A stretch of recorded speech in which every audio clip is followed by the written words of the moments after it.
2023 general election started ringing bells in the ears of many Nigerians since the year 2020. Preparations for the elections by INEC and other stakeholders also began early enough to guarantee a hitch-free exercise.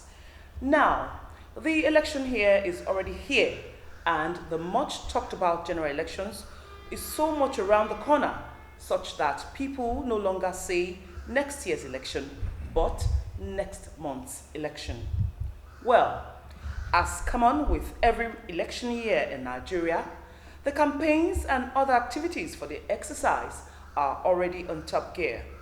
While people keep coming up with different predictions, prophecies, and projections about the elections, sometimes positive and some other times not so positive.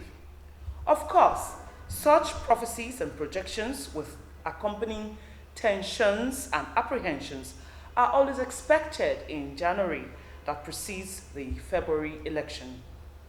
On Frontline today, we will be discussing the likely expectations and the political outlook of 2023. And I have here with me another wonderful personality. He is Esosa Ewe, a senior special assistant to Edo State government and a former press secretary, Ikobaka Local Government Council. He's also a very, very outspoken public affairs analyst. Sir, you're welcome to Frontline. Thank you so much for having me. Thank you. And so, looking at the political activities of 2022 leading up to the general election this year, does it give you hope, of what the outcome is going to be like? Well, I must first appreciate you for this time. And I must say that the activities so far has been extremely engaging, and there hasn't been any negative reports from participating parties, stakeholders, and the other persons that are involved and groups involved in this forthcoming poll. Basically, it's been engaging, it's been productive, it's been community-based. The campaigns, particularly in my party, the PDP, the campaigns has been very engaging. It's been from one community to community, from one quarter to quarter. I'm sure you have been following the Atiku Okowa movement from state to state, city to city, and taking it down to the home front in Edo. You have also seen the PDP moving about, sensitizing voters, talking to people, trying to woo voters, and ensuring that it is peaceful, it is productive, it is all engaging, it is all encompassing. Even those who do not have voters card are also carried along in the process to ensure that it's holistic, to ensure that by the time they are of voting age and they now have their PVCs, they would have learned even before they got their PVCs, and they would be able to easily key into a peaceful, united, productive voting system that our country is now seen to be gravitating into. So basically, I think it's been all engaging. And so, looking at past elections where we've had issues of ballot snatching and all those, do you see anything different happening? No, I think that unpopular situation narrative rather has reduced drastically, because there has been a lot of reforms in our polity. And if you look at it, that reform was made more pronounced in the 2020 Edo gubernatorial election.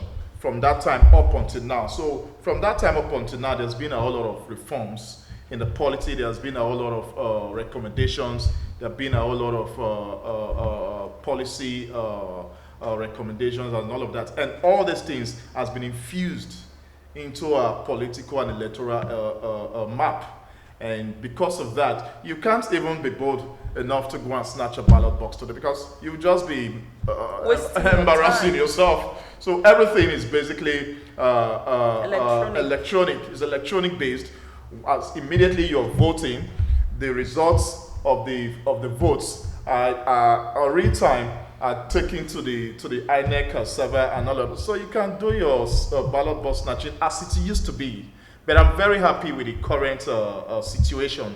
People can now have confidence in the system, and they are now they have the confidence to now approach INEC to say they want to have a voter card. You saw the last registration exercise, the way people trooped out, and not necessarily because of anybody or any party or any group. I just think Nigerians are beginning to appreciate our electoral system because of the reforms that has been infused. So people now have confidence. They want to vote. They want to participate in the system. Despite several assurances from INEC Yeah. and, of course, Mr. President, that votes will count, there are still the fear and apprehension among Nigerians over the possibility of the process being manipulated by greedy politicians. Do you share this view? Well, I am not very scared of this system. I do believe that, like I said earlier, I do believe that the reforms, the electoral reforms that that INEC has been able to infuse into the electoral system will suffice in ensuring that those abnormalities, those election irregularities that used to be are reduced to a barest, not necessarily eradicating it completely, but they are reduced to a bearable minimum, that in the next general election, next 2 or 3 general elections, we may even be voting from our bedrooms. You understand? So that's the kind of reforms I think this country is going to gravitate into in the next few years from now. So I don't share any fear. I have no apprehension. I'm in the feed. I know from here, immediately after this interview, we are going to Orion for our docile senatorial flag of Orion. So I really do not have any fear. Going by what we have seen around the campaigns that we have been holding, but from what I have been able to gather as a party man who is in the field participating actively in this exercise, I don't have any fear.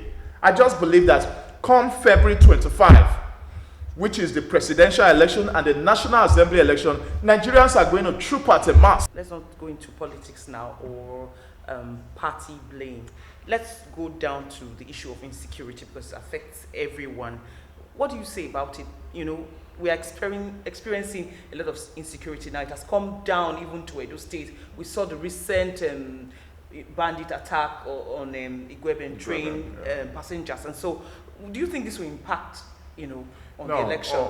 It's going to be difficult to discuss insecurity without referring to the government in power. I'm sorry, it's going to be very difficult. But like you have appealed, I am going to try to reduce the tempo on that. Thank you. I don't think the unfortunate incidents in the Igweben train passage is going to affect prior or other insecurities. No, in the last months or in the last period, we haven't really heard of insecurity issues. I mean, extreme insecurity issues in Edo. Yes. Why? Because the governor has been all out.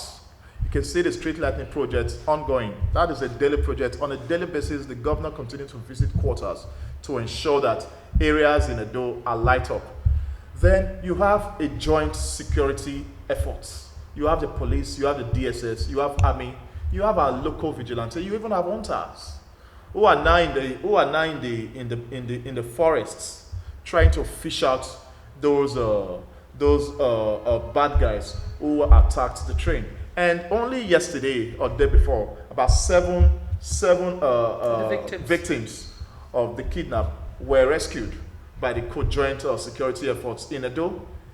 Then on the very day the incident happened, one person escaped. That a kidnapped victim escaped from that issue. So I think the governor has been all out. The security situation in Edo has been pretty encouraging because there is hardly a quarter or an area you visit in Edo and you do not find men in uniform. They may be holding ammunition. So you think they may also be. Edo will not be affected? I don't think election. so. I don't think we have security issues that is going to affect the election in Edo. The election in Edo has been the campaigns has been peaceful, and just as the campaigns has been peaceful, I do believe that the election is also going to be very peaceful. And so, you think that we are heading for one of the best elections ever? Well, I think this election is actually going to be a watershed because the 2023, this year 2023 in our country, I see it as a watershed, a time that political office holders would have to actually serve their people. So the 2023 election is a watershed. It's like a litmus test for the good thing that is to come to our country, our senatorial district, and all what have you. And so let's look at the caliber of people in the presidential race now, especially the major contenders. Yeah. Some analysts are predicting a runoff. Do you share this? I do not. I think the election is going to be a one-off election. The 25 is going to be is the election, which is a Saturday. By Sunday, for the presidential election, by Sunday, the results are going to from that Saturday up until Sunday into Monday. I think the results are going to be trickling because a lot of people are going to come out en masse this time to vote because of the personalities on the front line. Okay, so let's look at the people who are in charge of preparing Nigerians for the election.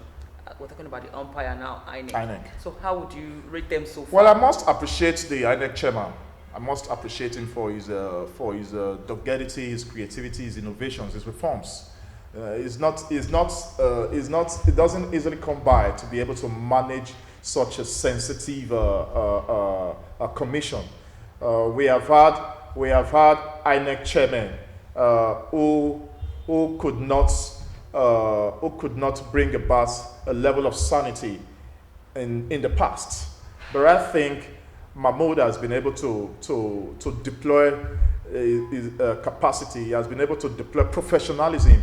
He has been able to deploy tact to ensure that INEC is actually an election umpire that does not unbiased election umpire that does not show any bias, that does not show any sympathy, that does not show any sentiment.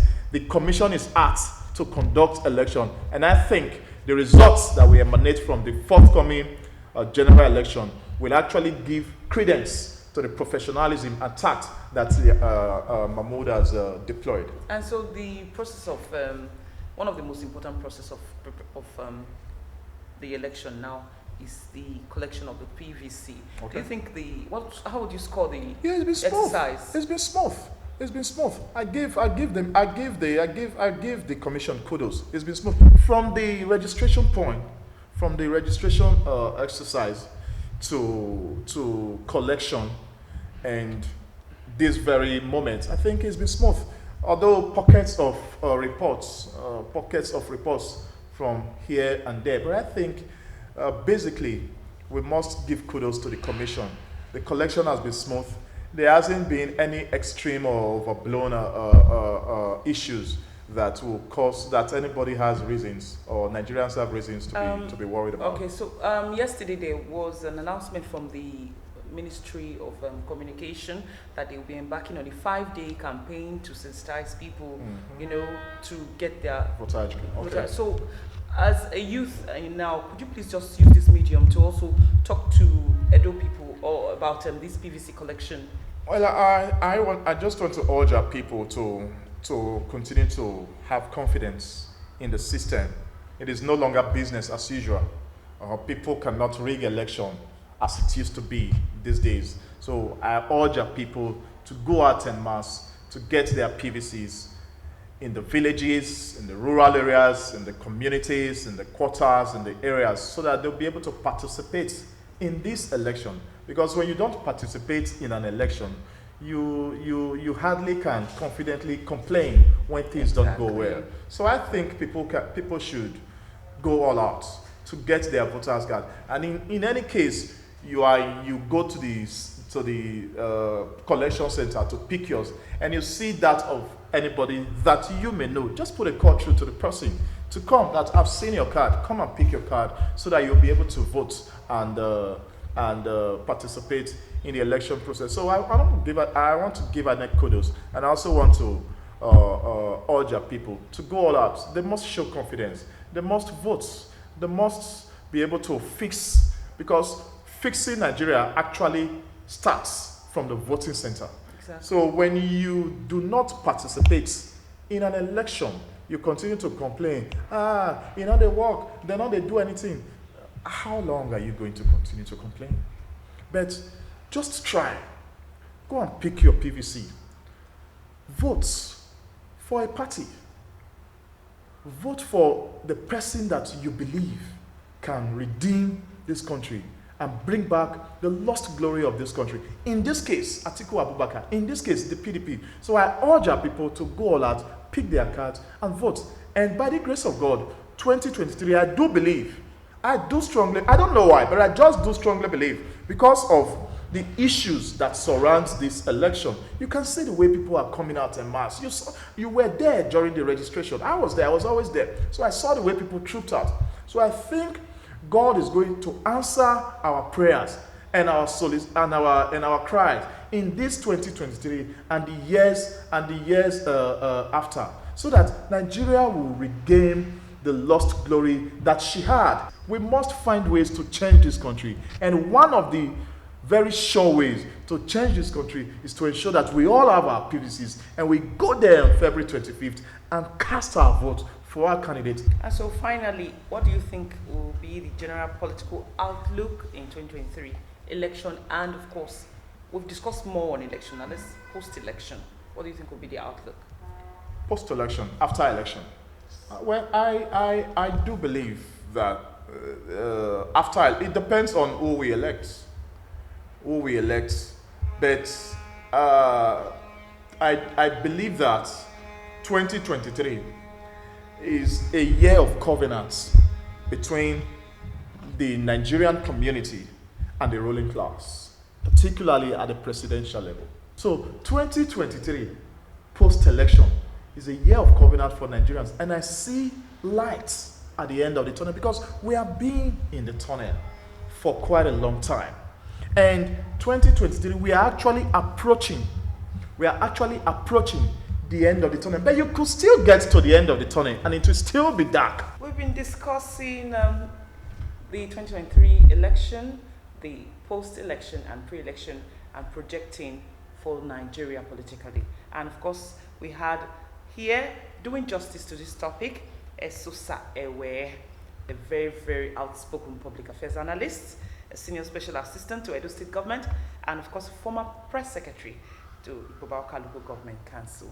Thank you. You're welcome. Thank you very much. Thank you For honoring our invitation. Thank you for having me. And so that's how it has been on this special edition of Frontline today. The end from this discussion is, for 2023, there's light at the end of the tunnel for Nigeria. Please join us again on another exciting edition of Frontline. From the production crew, I say bye-bye.